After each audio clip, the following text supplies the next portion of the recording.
क्राईमबद्दल आपल्याला काय माहिती आहे आणि रोहन न्यायाधीश यांनी DTF आणि GCCH हे सुरू केलेलं आहे त्याबद्दल आपल्याला काय वाटतं आणि हा गौरव सोहळा जो आयोजित केलेला आहे तो किती ॲक्च्युली खरं तर असा गौरव सोहळा सायबर क्राईमच्या संदर्भात जे इन्व्हेस्टिगेटर्स आहेत त्यांना खरोखर पुरस्कार देणं म्हणजे एक कौतुक सोहळाच आहे.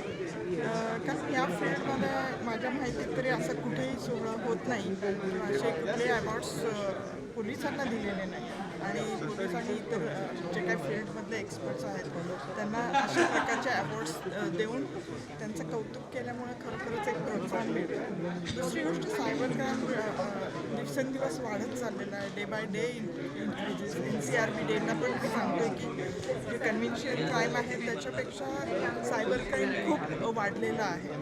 त्यामुळे या सायबर क्राईम डील करण्यासाठी एक्सपर्ट्स जे प्रायव्हेट एक्सपर्ट्स आहेत त्यांच्याबरोबर जसे पोलिसांना त्यांची प्रचंड मदत होती आणि स्पेशली सायबर फॉरेन्सिकमध्येही ते लोक खूप मदत करतात. मी स्पेशली थँक्स करेन रोहन न्यायाधीशला कारण रोहन न्यायाधीश यांनी जे हा उपक्रम चालू केलेला आहे डिजिटल टास्क फोर्समधनं खरोखरच कौतुकास्पद आहे.